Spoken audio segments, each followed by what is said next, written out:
Hey there, welcome back. This is Silversmithing 109, and the next two classes we're going to be adding a prong setting to a simple ring, and then I'm going to show you how to properly set a faceted gemstone into a prong mounting.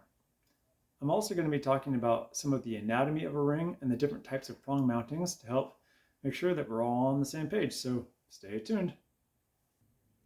Today we're going to be using these two ring shanks here. One of them is a pinched ring shank, and this is a standard round, which we're going to add a hole to so that we can add this peg ring shank, this peg mounting to. The other one is the pinched ring shank, which we are going to add this traditional head to.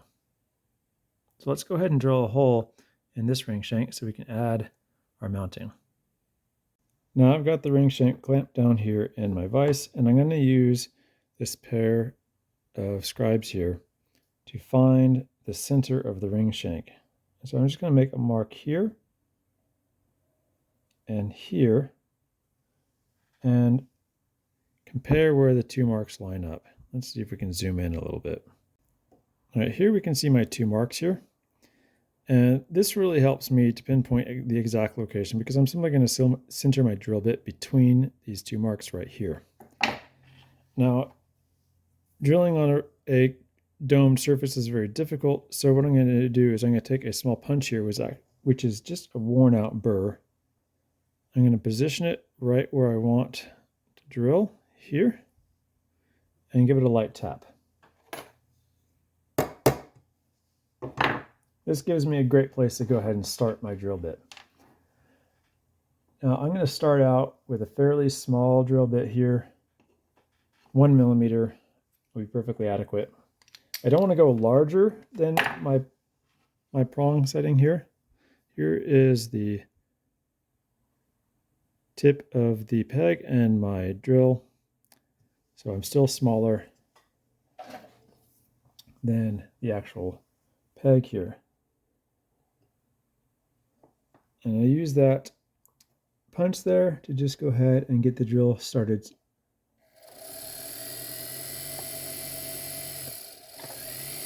And I'm going to drill all the way through the ring shank.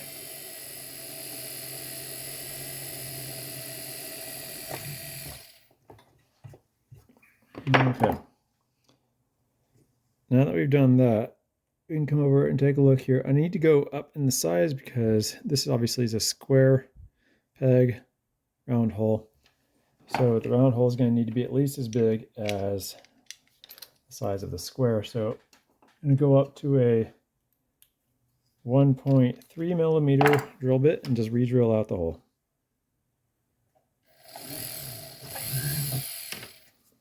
Let's go ahead and test this again now.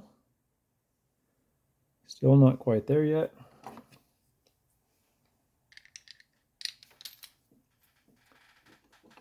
Go up to a 1.5.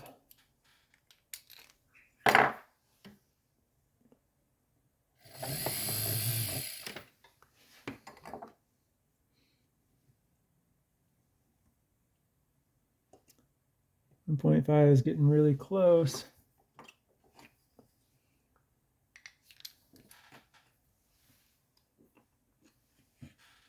Next size up. This is one reason why having a whole bunch of drill bits in different sizes is really handy.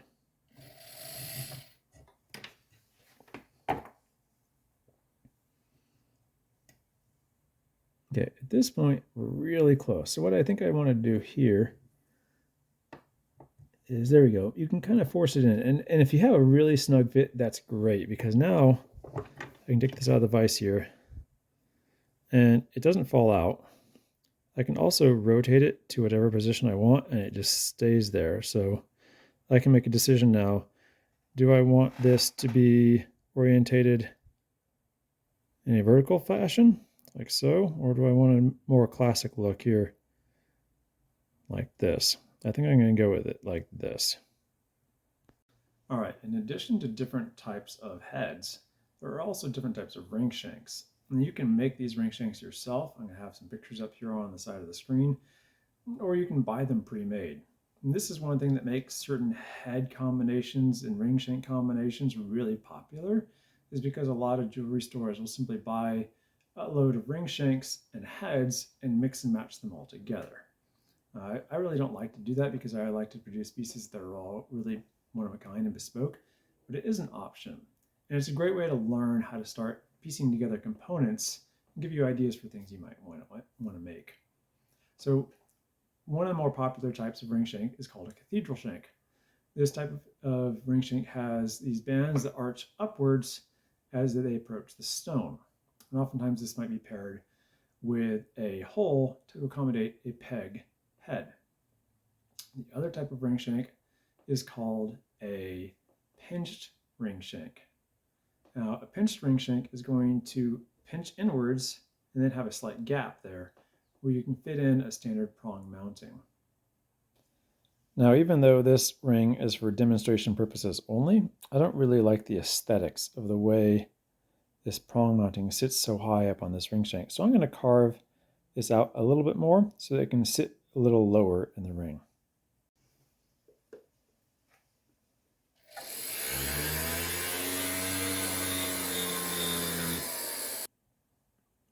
So here you can see the rounded dimple I put in the ring, but the bottom of the ring of the prong mount is not rounded. So I'm going to round that just a little bit so I'll have a better connection.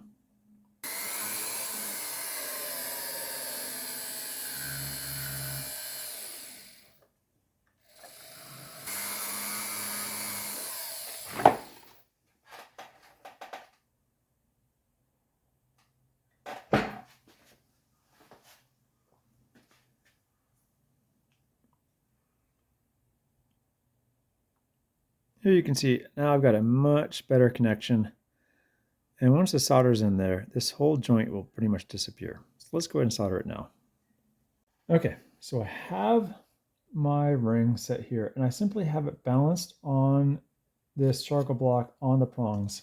And I'm actually going to solder it from the back side. And this is one of the huge advantages of peg style mountings is that I can access the back of the ring shank here through the peg because it's extending up through the inside of the ring here.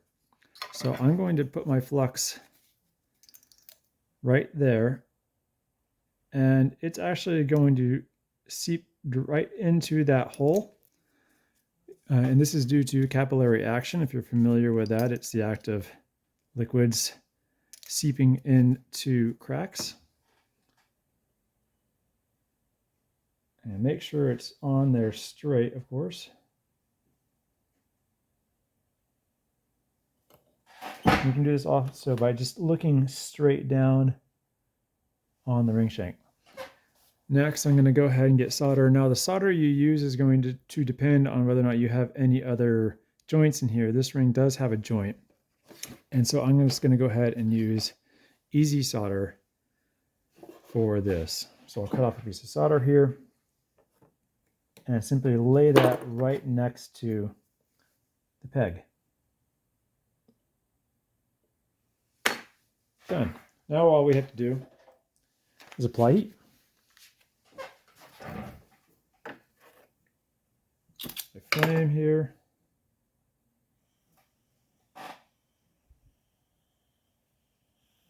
Turn on my fan. Now I'm going to be directing my heat mostly on the ring shank and then finally on the setting and the area around the peg. And ultimately I will then aim the heat down towards the bottom here to pull the solder through that hole.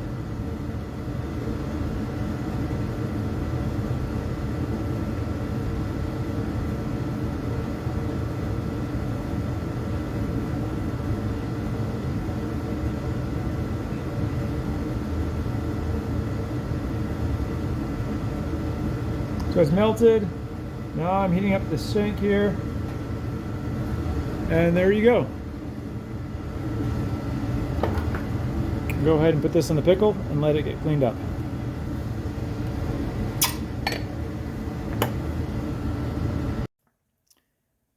While I'm waiting for that first ring to pickle, let's go ahead and solder the second one in here. Now here's a better look here, and you can see the way this ring shank pinches in, which is going to perfectly match the profiles in between these prongs here. So we're going to check it from the side and make sure it's straight, and from the top. Once you're happy with that, you can go ahead and solder it much in the same way. Okay, here's the setup for the pinched ring shank. I've got my setting pinched in between the shank here, hanging from these prongs. And I have a piece of solder set on each side of the ring shank. And that's because the solder is not going to just jump from one side to the other. You have to make sure you solder both sides. Now I'm going to be directing my heat here and here, trying to make sure I heat evenly so that everything flows at the same time. Now the one thing you want to look out for is that this is in tension right now, and that's what's holding this setting in compression. As I heat up the ring shank, it's likely that the metal will relax and could open up and everything could fall out. So that's just something to keep in mind. If that happens, then you just have to start over. So we're going to go ahead and light our torch.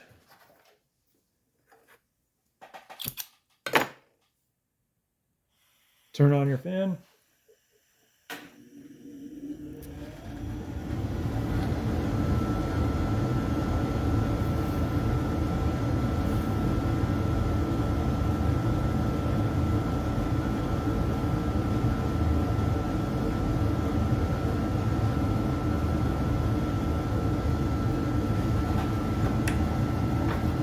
Okay, that went pretty quick.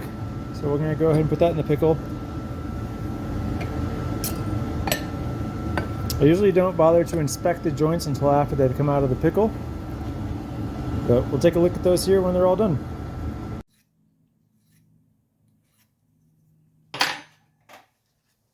All right, I've got my rings out of the pickle here. I'm just cleaning up a little bit of the solder that flowed out onto the ring shank. But as you can see, I've got a good connection on both. This one is soldered on both sides. And this one right here, there's no gaps in the solder anywhere. So next thing I'm going to be doing here is I want to check and make sure that my prongs are straight in the settings. And if they are, I'll go ahead and finish polishing these up and be ready to set the gemstones in them next. If you don't have your settings straight, for example, you want to check this on all three sides. You'll check from the top, you'll check from the side and from the other side, and make sure that the prongs aren't leaning one way or the next.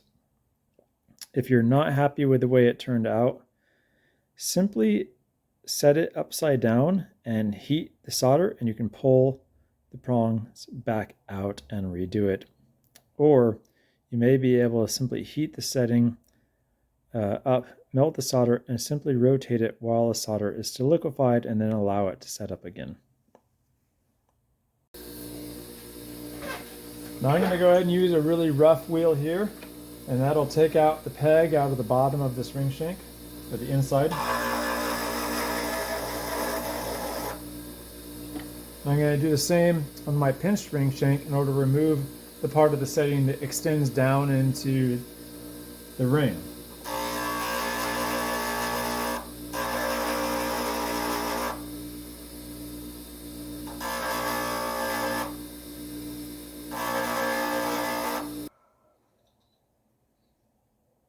Okay, now these aren't the most aesthetically pleasing rings, but they do illustrate the point of two different ways you can attach prongs to a ring shank. The third way being very similar to the way that we attached our cabochon bezel setting to a ring shank, and that would be simply to put a flat surface on the finish of the ring and solder a basket setting on top. So now I'm just going to go ahead and polish these up as we would normally, and then move on to the next lesson, where we're going to go ahead and set some faceted gemstones in each of these. Now here is one quick tip on how to polish your prongs. This is called a knife edge type polishing wheel, and that is because it forms a nice sharp edge. So I can use that to get into here and polish in between the prongs quite readily on each side. The other thing that's handy about these is because they're rubberized, they're shapeable, so I can use different tools to shape them to match my setting.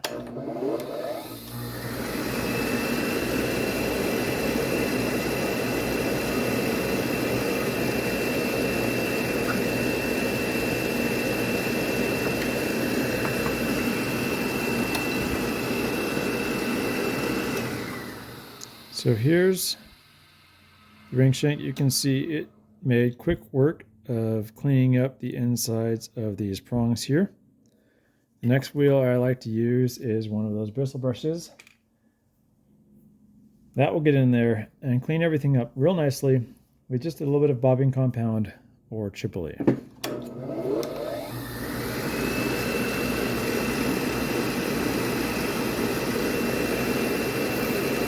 Hey there, that's it for the 109 class. By now I expect you should be able to go ahead and polish up those ring shanks and prongs to your liking with the tools and knowledge I've given you so far. And in the next class, we're going to go ahead and set some faceted gemstones into those rings. Now, if you stick around for the 200 series, I am going to show you how to make your own settings from scratch so that you can set gemstones of various different shapes and sizes and prong mountings that you make yourself. So stay tuned.